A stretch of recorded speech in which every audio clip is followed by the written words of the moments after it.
A reckoning more than a century in the making. America had hidden the truth from America. As an award-winning NBC News investigative team heads to the South Dakota Badlands and the Pine Ridge Reservation to hear their untold stories.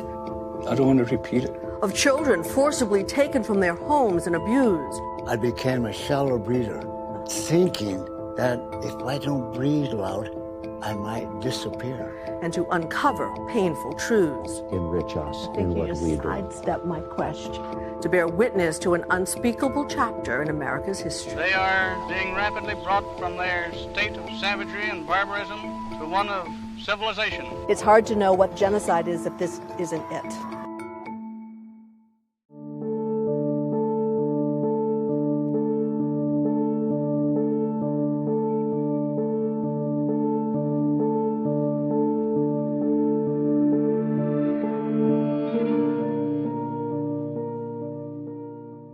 How do we make sense of a policy of the U.S. government that forcibly separated an estimated 100,000 children from their parents, withheld food from those who protested or threw them in jail, that took those often traumatized children, some as young as 4, to boarding schools where their language was forbidden and their beliefs rejected, where the death rate far exceeded those of white children, and where abuse, both physical and sexual, was commonplace? What to call such a system? Those who created it back in the mid-1800s called it the Federal Indian Boarding School System. But perhaps it should have been called an instrument of American genocide.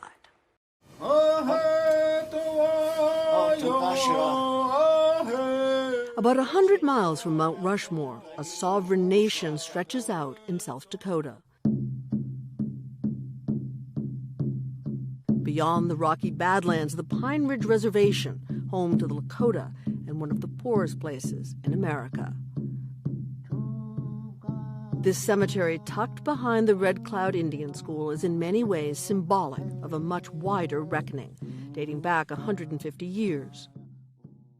This was one of the Native American boarding schools, then called Holy Rosary Mission, sanctioned by the federal government and run by the Catholic Church. These schools articulated mission, kill the Indian in him, and save the man. And this is where Marcia Small enters the story, a Northern Cheyenne woman who we first met here 6 months ago. I get really emotional in these places. The work we do is sacred. It will move us toward a horizon of healing. There's so much to be done. It's overwhelming at times. And if we don't all step to the plate, the nation itself, the United States of America, it will not heal. Small is the only Native person in the U.S. leading the painstaking process of using ground-penetrating radar to help heal wounds of a painful past, by looking for the unmarked graves of lost Indigenous children who may be buried at schools like this one. How might it have happened? Beginning in the early 1800s, the U.S. government set up over 400 boarding schools across 37 states, some of which operated through 1969. About half of the schools were run by religious groups, many of which received federal payment per student.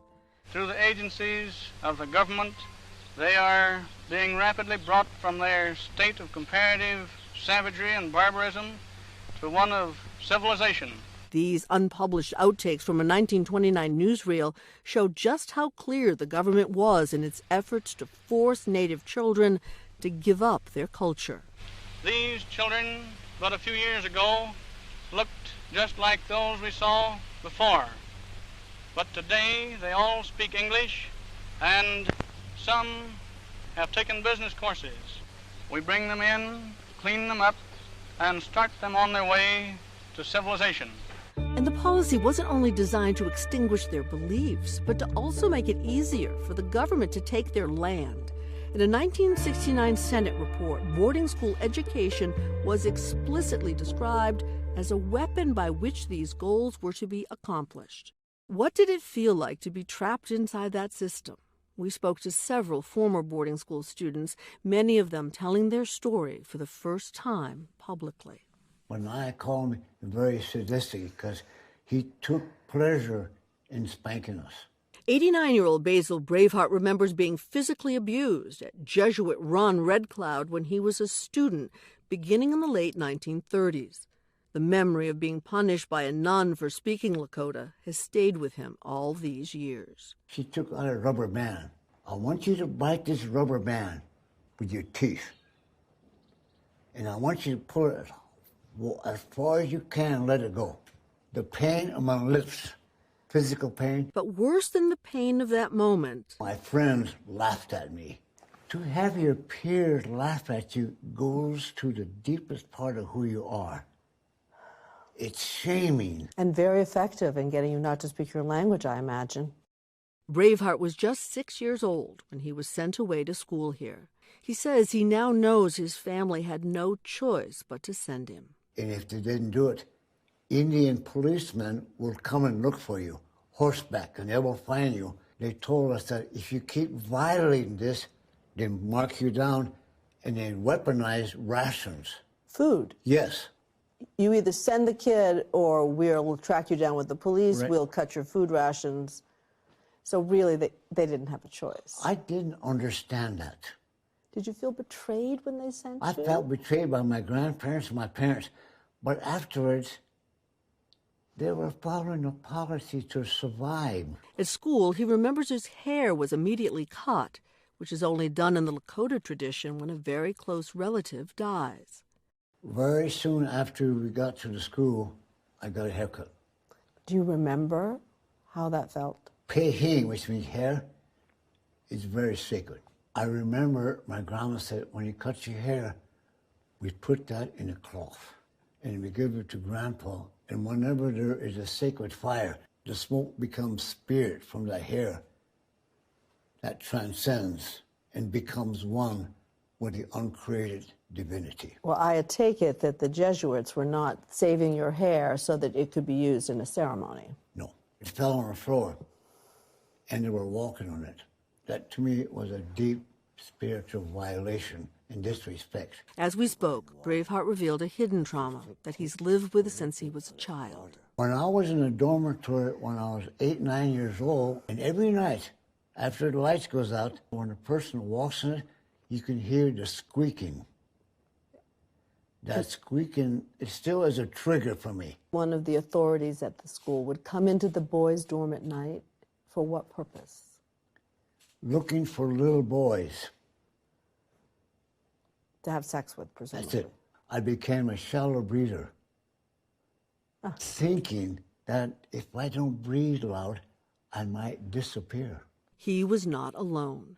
Just this year, a government report concluded that physical and sexual abuse was rampant at the schools. Braveheart's classmate Robert Strikes Lightning was sent to Red Cloud in 1943. He says he was 13 when a priest hit him with a sash lined with metal pellets. He was big and strong then. He said, you won't be able to sit for a week. He was right. I had blisters on my backside. And that wasn't the only time. We'd go in his office, and he would say, you know why you're here? Now grab your ankles. We'd bend over and grab our ankles. He had a big black strap back there, and he'd take that off. He'd grab your ankles, and he'll hit you till he sweated. About a decade later, Cecilia Firethunder, now 76, attended Red Cloud with her 3 sisters. My dad and my mom made a decision to put us here for economic reasons. In the 50s and 60s, there was no economy, there was no jobs, and so they had children to feed. And then that's the big girls' dormitory. We talked in the shadow of what had been the girls' dormitory when she was there. She told us she was never beaten, but was punished by the nuns for speaking Lakota. That was the rule on the little girl side. You cannot speak Lakota. Do you speak the language still? I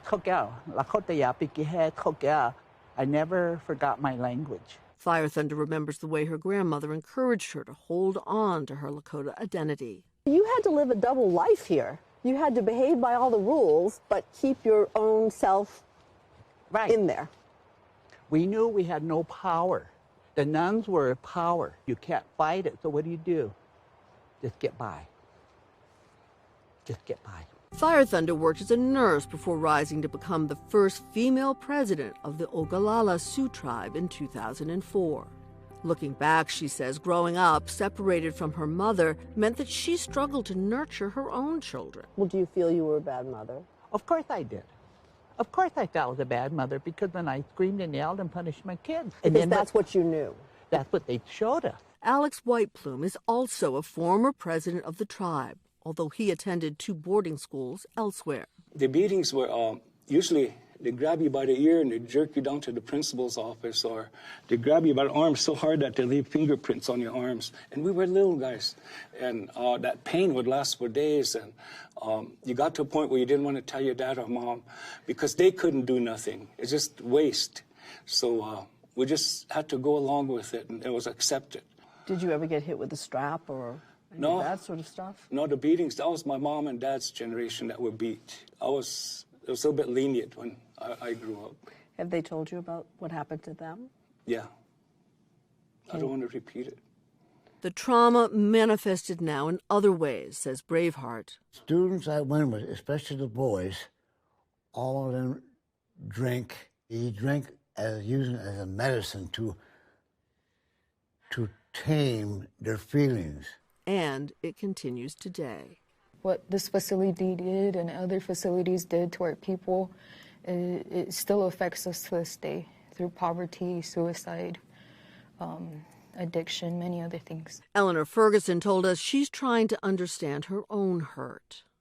I had to go deep within and realize that it was the church who, installed these traumas within my bloodline. It wasn't my family's fault. So I had to stop blaming them for my hurt and my pain and my suffering. For the first time in history, both the Secretary of the Interior and the Assistant Secretary for Indian Affairs are Native Americans themselves. And yet, nearly 2 years into the administration, the Interior Department is still tallying up how many schools were involved and how many children died. Meanwhile, Canada, which modeled its boarding school system on the U.S., has already paid billions in reparations. And thanks to Indigenous leaders there, the Pope even traveled to Canada to apologize for the Church's role in what he calls genocide.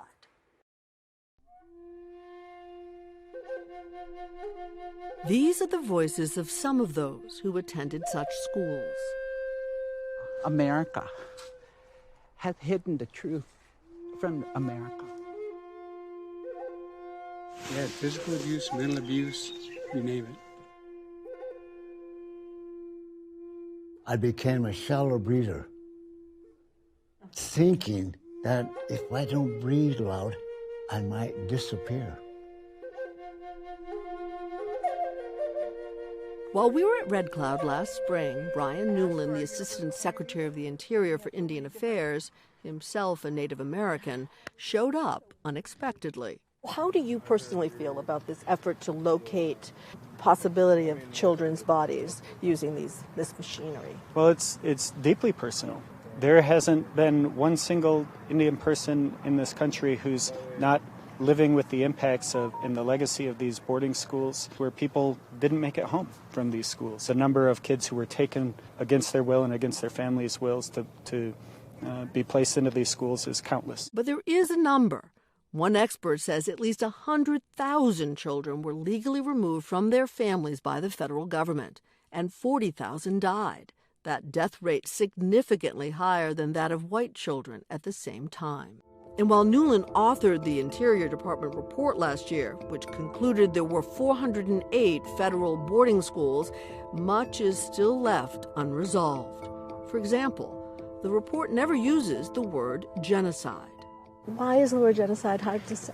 You have to tell the story first and acknowledge first, before then you can begin to move on, reconcile, and build back what was torn down. But that is not a satisfactory answer to many of those we talked to.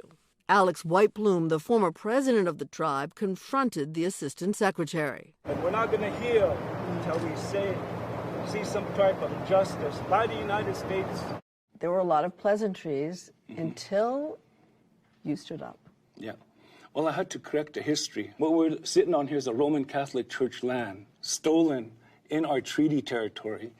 And then the Assistant Secretary of Interior saying, we're going to bring you money, we're going to increase your law enforcement, we're going to bring your language back. That just ticked me off something awful. And so he's not telling the truth.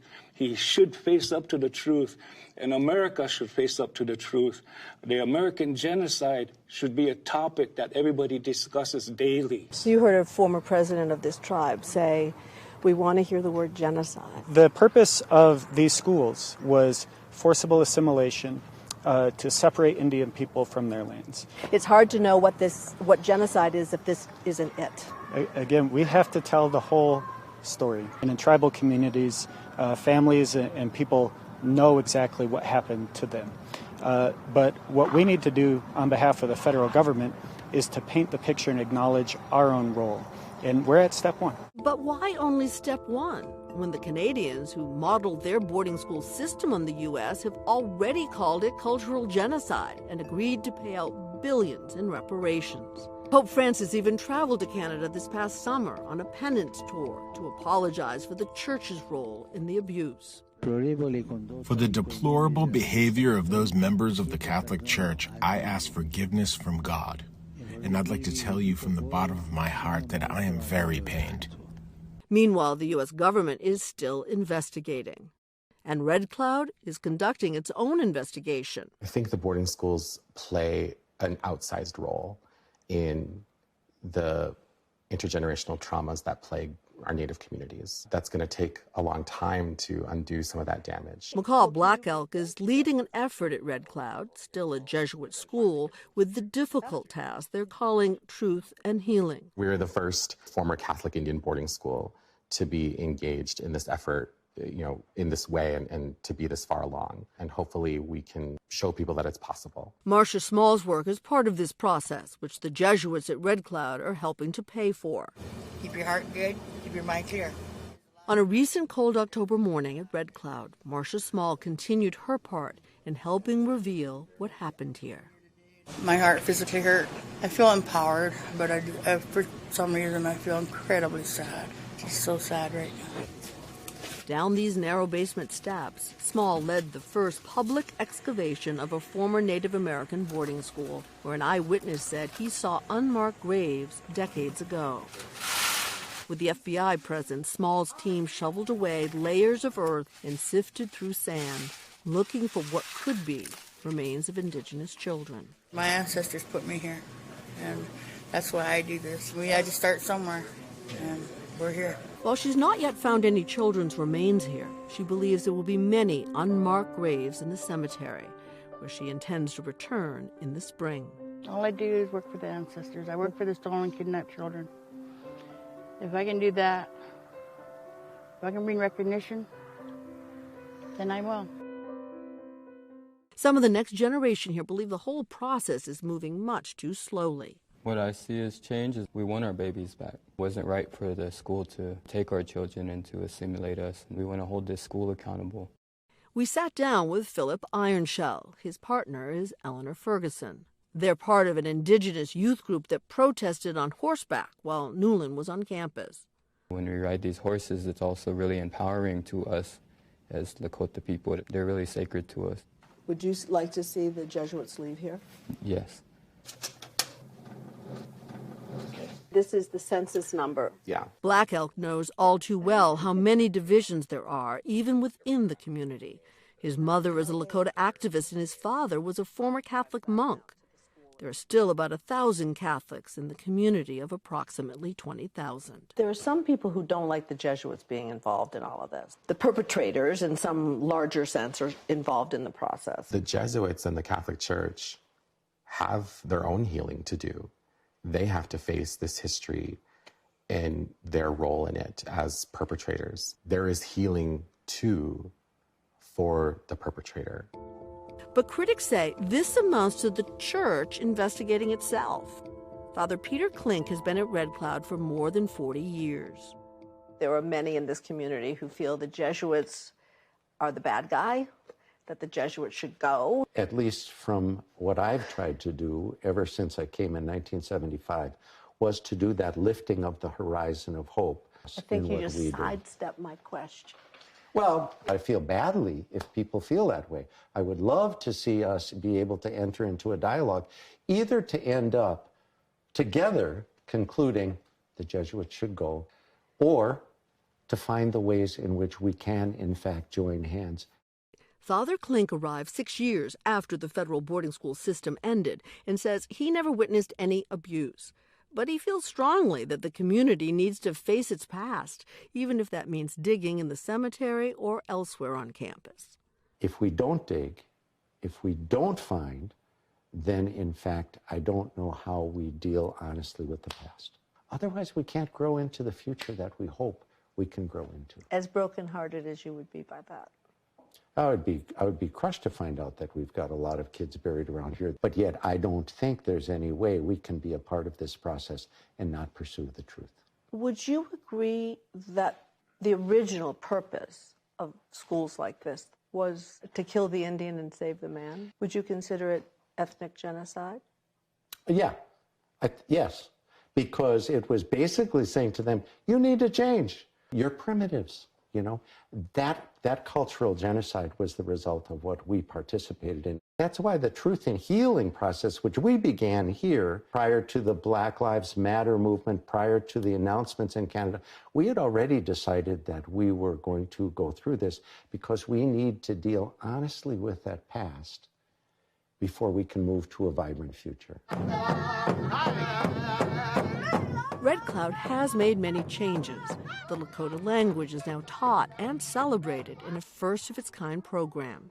The native language that the U.S. government once tried so hard to extinguish now reverberates around these classrooms. Our people fought for us to speak this language, and they didn't want us to not speak this language, so we started speaking it so we could keep it, and we didn't make them fight for no reason. Like all of those we met here, the legacy of the past is still very much alive for Basil Braveheart, a Korean War veteran who spent decades fighting to hold on to his Lakota identity. I was diagnosed with post-traumatic stress disorder, and I had a drinking problem. Someone told me, I said, you know, with your experience, you're kind of like a wounded healer. I think that's what I do, is to help people to become whole, to become free of trauma. He asked us not to film him as he honored our team with a Lakota healing ceremony, the first time he tells us he's conducted one for non-Native people. I'm just so curious about how you feel about America after everything you know, everything that has happened. I mean, you have an American flag over here, for example. A combat veteran and Marine gave that flag to me. So I do care for my country. You don't say love, you say care for. Is that the same? Love. You love it? Yeah. Do you also consider yourself an American? I'm not an American, I'm a Lakota. I don't know what being an American means. This is my land, this is my homeland. However, I come from a family of veterans. World War II, Vietnam, Korea. You honor it because all your relatives went and fought. Do you consider yourself an American? No, I'm Lakota first. I served in the U.S. Army. First, I'm Oyuchbe, Lakota, Oglala. That's who I am. And then American can be fifth on that ladder. White Plume wants the U.S. government to acknowledge what he says was stolen. I will not accept a cheap apology. We want our treaty territories back. We just sit there and watch our people die in pain so they can take the land. It's a horrible story. America never owned up to the genocide. And this should be a general topic of discussion. We should deal with it. Braveheart sees things differently and says his grandmother's wisdom continues to guide him. And she's the one that told me that don't ever carry hate or prejudice because it's poison. I mean, it's such a beautiful way to live. And yet it doesn't erase the trauma, does it? It doesn't erase the wrong, does it? She said, you're going to remember Wounded Knee. You're going to remember what happened to you in boarding school. But does that mean that the people who did the bad things, the wrong things, don't have to be held accountable? She said the accountability is for us to you let the divine take care of that. You probably will never forget what happened to you. They won't either. Mark my word. Here it is. You're making me speechless, which is not a usual situation for me.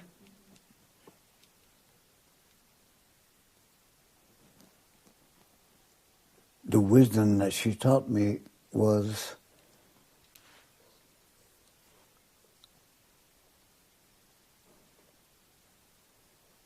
to forgive the unforgivable. Both men do agree on this. Much of the poverty and addiction, pain and struggle found here at Pine Ridge is a direct result of what many of the elders and those who came before them suffered under the boarding school system. Generational trauma is real. Healing will be complicated.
Thanks for watching our YouTube channel. Follow today's top stories and breaking news by downloading the NBC News app.